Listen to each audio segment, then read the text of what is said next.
Hey guys, so in this video, we're diving deep into one of the most critical topics of your entire app building journey, budgeting for your app development.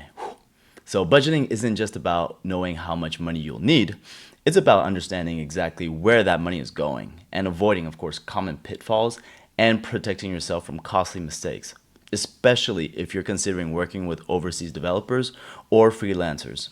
Many technical founders feel nervous about outsourcing app development. You might worry about getting scammed, running into hidden costs, or simply not knowing the fair market rates, or maybe even not even receiving your product at the end after purchasing it. So today we're going to tackle all these fears head on, step by step, and we'll go through exactly what you can expect to spend at every phase of your project, discuss the differences between hourly and fixed price contracts, and I'll share real life scenarios to help you navigate your budget confidently. So now let's start by understanding the big picture. Your app development budget isn't just one big lump sum. It's broken into multiple stages: planning, design, development, testing, deployment, and post-launch support.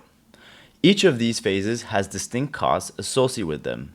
If you're just starting, you might underestimate the importance of detailed planning, design, and the testing phases, which can lead to surprise costs later. So let's talk first about the planning and design stage. Typically, this phase can take anywhere from 15 to 25% of your total budget. Here, you're investing in things like wireframes, mockups, detailed user experience flows, and potentially a clickable prototype. Many founders make the mistake of skipping this phase completely or rushing through it.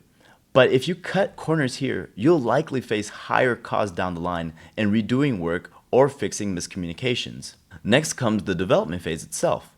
Usually the largest portion of your budget, I would say about 50 to 60% of your total spending. This is where coding happens. Backend infrastructure is built, and your app comes to life. Understanding how development costs work is crucial, especially when hiring freelancers or agencies. Let's look at two primary models you'll encounter: fixed price projects and hourly rate estimates. Fixed price projects might seem safer because you know upfront exactly what you'll pay. For example, an agency might say that they'll build your app for $20,000. The good news is, no matter how many hours they spend, your cost stays the same. The downside is that any changes you request beyond the agreed scope often come at a high additional cost. Also, because agencies know this, they may build in buffers that inflate your initial price. And so, on the other hand, hourly rates provide more flexibility. Developers bill you based on actual hours worked, and this can feel transparent, but there's a significant risk. Your budget can spiral out of control if it's not carefully managed and if you cannot track their hours. And so an estimate of 100 hours can easily become 200 or more if the project isn't well defined from the start, or if you continually request changes. So, how do you choose between these two models? If your project scope is crystal clear, detailed, and unlikely to change, I would say a fixed price could be the safer route.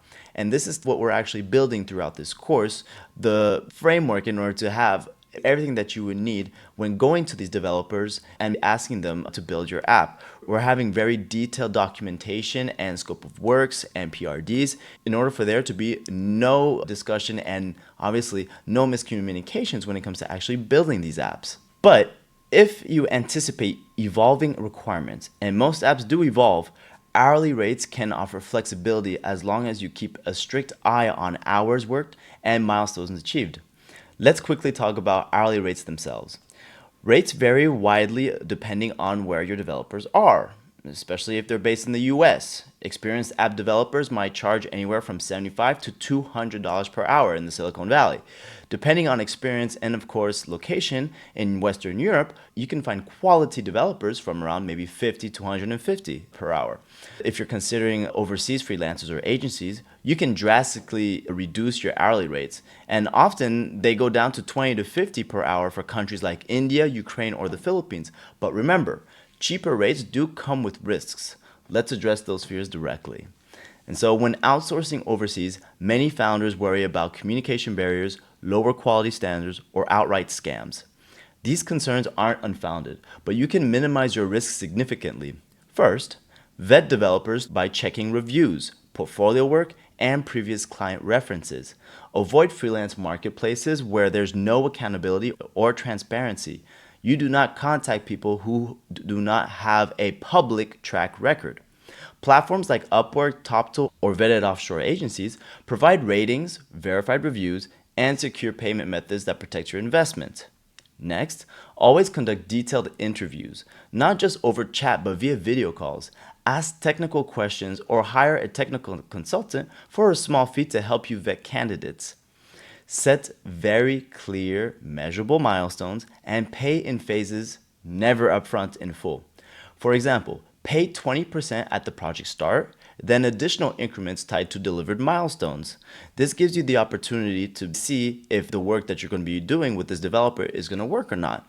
You can see their communication styles, their work ethic, how they are actually building the product. Is it how you are expecting it? If not, you can always stop at the end of that first milestone and hopefully find someone better using this as an experience. It's okay when working with small budgets in the beginning and jumping around multiple developers because you are trying to find the right person for your project. It is okay to mess up the first couple of times choosing someone because you have to understand not only how to communicate with these people correctly, but also how to communicate your needs when it comes to your product. Another critical step is clearly documenting every feature, function, and user flow in your statement of work and PRD. Ambiguity leads to higher costs. That's why I have so much information on this. A thorough SOW or PRD not only ensures accuracy, but protects you if disputes arise. And speaking of protection, let's talk contracts and agreements. Always have a written enforceable contract, even if it's an outsourced overseas developer. You want to have some sort of an accountability contract with them. It feels like not only that they are accountable towards the work that they're giving you, but hopefully you'll be using platforms when you're going to be contracting your first developers to also have that extra layer of protection. Because in general, these platforms do protect you when it comes to hiring freelancers, especially if they do not deliver the work. But you have to have documentation and a lot of history within the chats to show that this work has not actually been done correctly. And so it's very important that you work on this and make sure that you do not submit any payments until you are completely satisfied. In these contracts, it should have the project scope, the deliverables, the timelines, the intellectual property ownership, and of course the payment terms. So for overseas teams, also make sure you have clearly defined how disputes or changes will be handled, including refunds or penalties for missed deadlines. A strong contract protects both your money and your intellectual property. Now, once your app has reached the testing and deployment stages, you can anticipate around 15% of your budget here. Don't underestimate testing because quality assurance ensures your app runs smoothly, preventing expensive user-facing bugs after launch. And of course, in general, testing should cover functional testing, user acceptance testing, and device compatibility with security assessments. If your developer offers QA, great, but always confirm its scope. If not, you may need to budget separately. Finally, post-launch support and maintenance typically account for around 10 to 15% of your overall app budget annually. That means that this is a cost that's going to keep costing every single year. Many founders overlook this, unfortunately. And especially when you're building a product like this, if you wanted to keep having it live and build up, there's going to be a cost to that yearly or monthly. Your app is never truly done. Updates, bug fixes, improvements, operating system upgrades, and customer support must all be budgeted in. Plan for a monthly support retainer or negotiate an hourly maintenance agreement. Let's wrap this up though with a regular answer from ChatGPT to illustrate budgeting clearly. So let's take this as another example. Imagine your app's total budget is roughly $40,000. Here's how that might break down.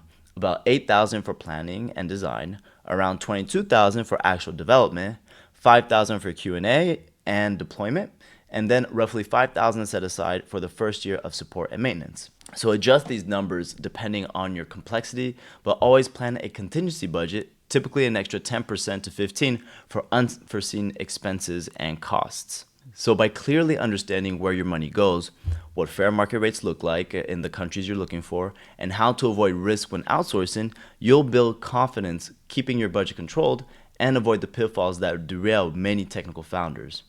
But I know you may not have $40K to put into this MVP. So let's take these numbers and just give you an example to have them fit under a more reasonable budget, 10K. In this scenario, let's assume you have a strict budget of 10,000 US dollars to get your mobile app developed. Here's exactly how you'd realistically budget that amount to make the most out of your limited funds and minimize the risk. First, pay around $2,000 to the planning and design phase. This money goes towards defining your MVP clearly, creating wireframes, and designing essential screens.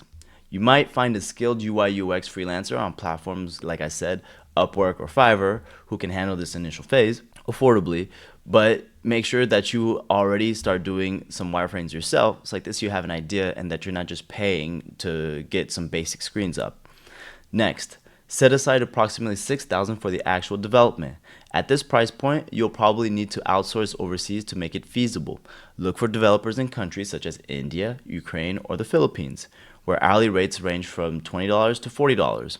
Carefully vet these freelancers by reviewing their previous work and conducting detailed video interviews. Clearly outline the project scope, breaking it into 3 or 4 milestones tied to payment. Never pay upfront in full. And so for the testing and deployment phase, budget around $1,000. Although tight, this is enough to run basic quality assurance tests, ensuring core functionality and usability before launch. And so, of course, finally keep about $1,000 reserved for ongoing maintenance and minor updates post-launch.